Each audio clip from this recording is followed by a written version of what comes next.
and which is why we're prepared to do a lot of cleanup here. Let's talk about that cleanup and what comes next, because we want to get into where the law was broken. You are going to come out with a list of referrals, and you told me you are ready to hand this over to the AG this upcoming week. What can you tell us about this list of referrals and about the referral of criminal conduct that you are about to release, sir? So we've been working on this for 2.5 years, compiling information, right, as we've continued this investigation. We couldn't really send these criminal referrals over without an attorney general in place. So we're prepared this week to notify the attorney general that we're prepared to send those referrals over and brief him if he wishes to be briefed. We think they're pretty clear. But as of right now, this may not be all of them, but this cleans up quite a bit. We have 8 referrals that we're prepared to send over to the Attorney General this week. All right, so you've got 8 referrals that you're going to send over to the AG this week. Go through those referrals. These are criminal referrals. 2 of them I know are about conspiracy. What can you tell us? Tell us as much as you can in terms of breaking this news this morning that you are prepared to send over 8 criminal referrals next week. What are they, Congressman? So I would say that, first of all of these are classified or sensitive, and so because a lot of them could contain sensitive or classified information.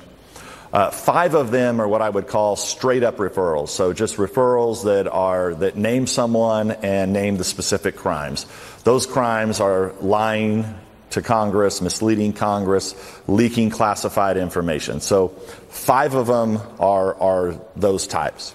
There are 3 that I think are more complicated. So you mentioned conspiracy. So the question on conspiracy is what, there's the conspiracy statute, and then what do they need to look at under that statute? So on the first one is FISA abuse and other matters. We believe there was a conspiracy to lie to the FISA court, mislead the FISA court by numerous individuals that all need to be investigated and looked at, and we believe the statute is the conspiracy statute.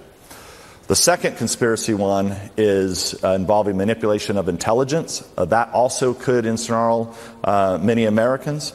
And so that's kind of the second one. As you know, we've had a lot of concerns with the way intelligence was used. So that would be kind of the 2 conspiracy recommendations, referrals that we're making. The third is what I would call a global leak referral. So there are about a dozen highly sensitive, classified information leaks that were given to only a few reporters over the last 2.5+ years. So, we don't know if there's actually been any leak investigations that have been open, but we do believe that we've got pretty good information and a pretty good idea of who could be behind these leaks. It doesn't mean we know all the people that are behind the leaks, because when you read these, a lot of these, they're always anonymous sources. And they always say something to the effect of current and former senior officials. So we think we've got a pretty good idea of who some of the sources are behind these leaks. We don't know if the Department of Justice has been looking at these, but there's just been unprecedented things have happened.